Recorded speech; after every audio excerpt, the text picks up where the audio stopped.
মিন কুল্লি দিকিন মাখরাজা, সব সময় ইস্তেগফারের সাথে যে লেগে থাকবে রব্বুল আলামিন তারে পাঁচটা জিনিস দিবে। কয়টা?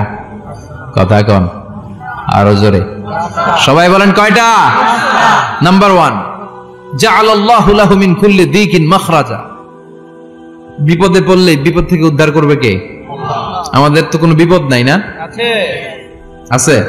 কত বিপদ, হ্যাঁ? রাস্তাঘাটে দুর্ঘটনা হতে পারে, যে কোনো সময় ভূমিকম্পে পড়তে পারি, বজ্রপাত পড়তে পারে না, ঠেড়া বইরা মানুষ নাই, আছে না নাই? এই বিপদ আপদ থেকে আপনারা রক্ষা করবে কে? যদি আপনি ইস্তেগফারের সাথে আঠার মতো লেগে থাকেন। কিসের সাথে? কথা বলেন। ইস্তেগফারের সাথে লেগে থাকতে পারলে 1 নাম্বার হচ্ছে বিপদে পড়লে আপনারে মুক্ত করে দিবে কে? 2 নাম্বার ওয়ামিন কুল্লি হাম্মিন ফারাজা, যে কোনো ধরনের টেনশন, হাইপার টেনশন থেকে বাঁচায় দিবে কে? আমাদের তো টেনশন মেনশন নাই না? আছে।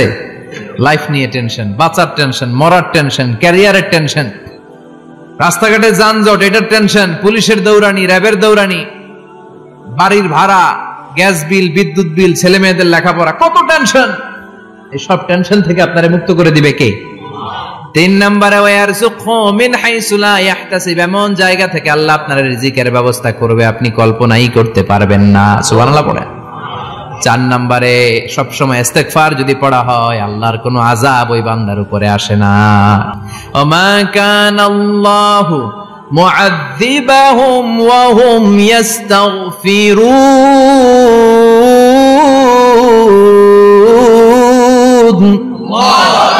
যতক্ষণ আমার বান্দা আমার কাছে ইস্তেগফার পড়তে থাকে আমার কোনো আযাব বান্দারে পাবে না।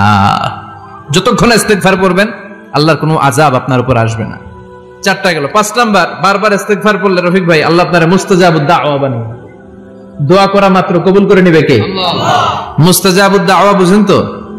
মানে যিনি হাত তুলতে দেরি কবুল হতে দেরি হয় না। বারবার ইস্তেগফার পড়ে দেখেন যে আপনার দোয়া কেমনে কবুল হয়। ইমাম আহমদ ইবনে হাম্বলের নাম শুনেছেন? হাম্বলি মাযহাবের প্রতিষ্ঠাতা। হানাফি, শাফিঈ, মালিকি, 4 নাম্বারটা আপনারা বলেন হাম্বলি। এই হাম্বলি মাযহাবের ইমামের নাম আহমদ ইবনে হাম্বল। জগৎ বিখ্যাত মুহাদ্দিস। একক স্বতন্ত্র হাদিসের কিতাব হিসেবে পৃথিবীতে সবচেয়ে বড় যে হাদিসের কিতাব ওইটার নাম মুসনাদ আহমদ ইবনে হাম্বল। 40,000 হাদিসের কালেকশন আছে এটাতে। এই ইমাম আহমদ ইবনে হাম্বল ওনার শেষ জীবনটা হাদিস পড়ানো, হাদিস কালেকশনের জন্য ব্যয় করেছেন। শহরের পর শহর, দেশ থেকে দেশ, দেশান্তরে ঘুরতেন একটা হাদিসের জন্য। উনি সফরে বেরিয়েছেন হাদিস কালেকশনের জন্য। প্রচন্ড শীতের রাত, উনি মাগরিবের নামাজ, এশারের নামাজ পড়ে একটা মসজিদে শুয়ে পড়লেন আর শুয়ে শুয়ে হাদিস পড়তেছেন। কি পড়তেছেন? কথা বলেন। আর মনে মনে ভাবলেন রাতটা মসজিদে কাটায় দেই, ফজরের নামাজ পড়ে আবার বেরোবো। কিন্তু দারোয়ান এসে বলে মসজিদে থাকতে পারবেন না, ওঠেন। দারোয়ান আছে না? কথা কোন? আহমদ ইবনে হাম্বল বললেন আমি শুধু রাতটা থাকতে চাই, আমি তো ফজরেরও মুসল্লি, ফজর নামাজ পড়বো তো এই মসজিদে, আমার থাকতে দাও। দারোয়ান তো দেয় না, কেন? মসজিদে থাকার জায়গা না, যান মিয়া। উনি যে আহমদ ইবনে হাম্বল এটা চিনে নাই, থাকতে দেয় না। কি করবে এখন? উনি কাঁথা গুছিয়ে হাদিসের কিতাব নিয়ে কাঁধের মধ্যে ব্যাগ নিয়ে মসজিদ থেকে বেরোয় গেলেন। কি আর করবেন? প্রচন্ড শীত আর কাঁপতেছেন, বুড়ো মানুষ। পথিমধ্যে দেখলেন বাজার একজন খাব্বাজ, শাবুন খাব্বাজ, যুবক রুটি বিক্রেতা।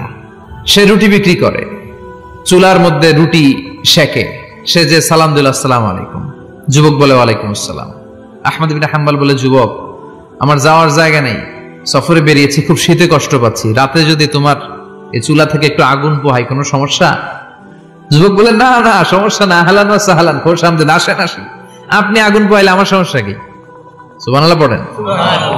আল্লাহ শুকরিয়া করে উনি বসলেন আর আগুন পোহাচ্ছেন। আর খেয়াল করলেন যুবক রুটি বানায় আর পরে আস্তাগফিরুল্লাহ, রুটির দলা বানায় পরে আস্তাগফিরুল্লাহ, খামির বানায় আর পরে আস্তাগফিরুল্লাহ, রুটি নিয়ে উনুনের ভিতরে চুলার ভিতরে সেকা দেয় আর পরে আস্তাগফিরুল্লাহ, দোকানদারের কাছে কেউ আসলেই সে রুটি দেয় আর পরে আস্তাগফিরুল্লাহ, ক্রেতার কাছ থেকে টাকা নিয়ে ক্যাশ বক্সে রাখে আর কি পড়ে, আবার রুটি বানানো শুরু করে আর কি পড়ে, খালি এটাই পড়তেছে। ইমাম আহমদ ইবনে হাম্বল তো অবাক, কিরে এটা আবার কেমন যুবক, খালি আস্তাগফিরুল্লাহ।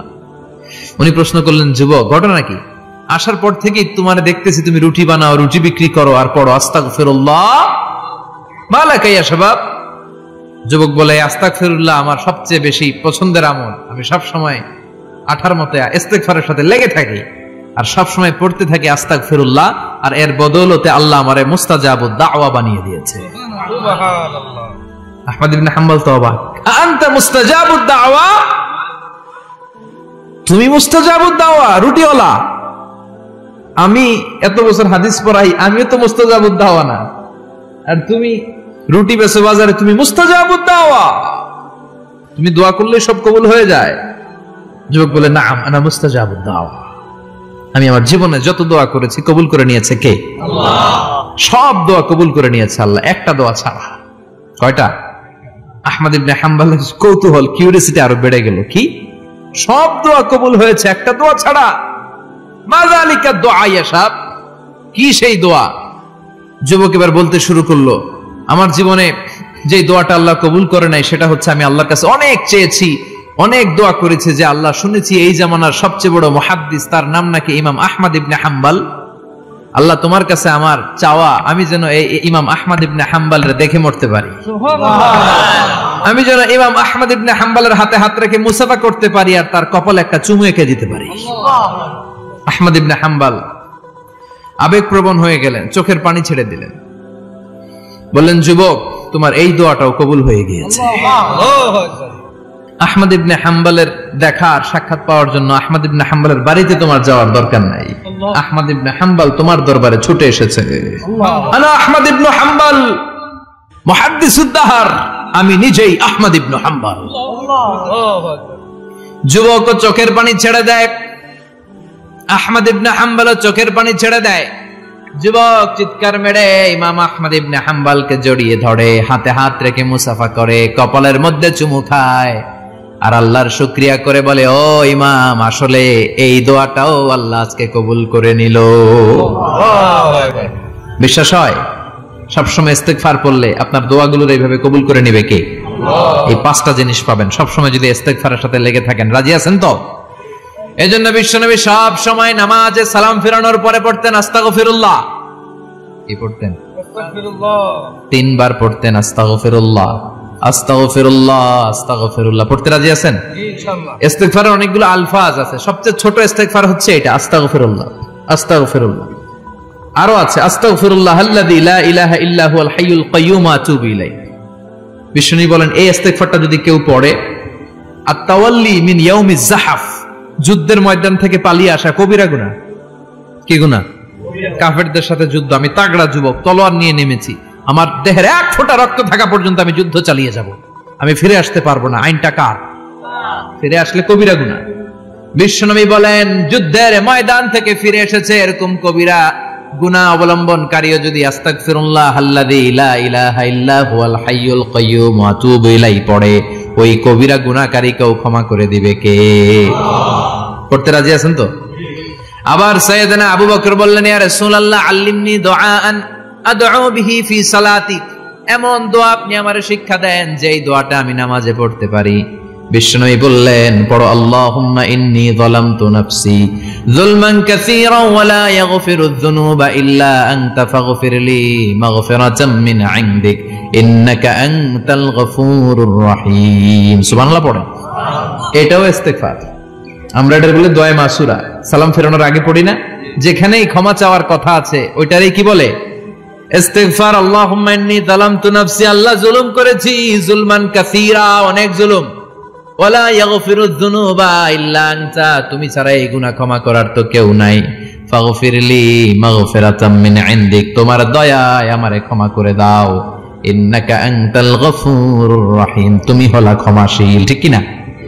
এটাও ইস্তেগফার, এটাও পড়বেন। আর এই সব ইস্তেগফারের শ্রেষ্ঠ ইস্তেগফারের নাম সাইয়্যিদুল ইস্তেগফার। যত ইস্তেগফার হতে পারে এর মধ্যে সবচেয়ে শ্রেষ্ঠতম ইস্তেগফার নাম কি? সাইয়্যিদুল ইস্তেগফার। কথা কন। বুখারীর বর্ণনা, শাদ্দাদ ইবনে আউস রাদিয়াল্লাহু তাআলা আনহু বর্ণনা করেন, এই সাইয়্যিদুল ইস্তেগফার দিনের বেলা যে পড়বে ওই দিনে মারা গেলে সে জান্নাতি। এই সাইয়্যিদুল ইস্তেগফার রাতের বেলা যে পড়বে ওই রাতে যদি ইন্তেকাল হয় ওই লোকটা জান্নাতি। মুখস্থ আছে না? কার কার মুখস্থ? হাত তুলেন। মাশাআল্লাহ, তাবারাকাল্লাহ, মাশাআল্লাহ, মাশাআল্লাহ। আর যাদের নাই তাদের হোমওয়ার্ক, যাদের আল্লাহুম্মা আনতা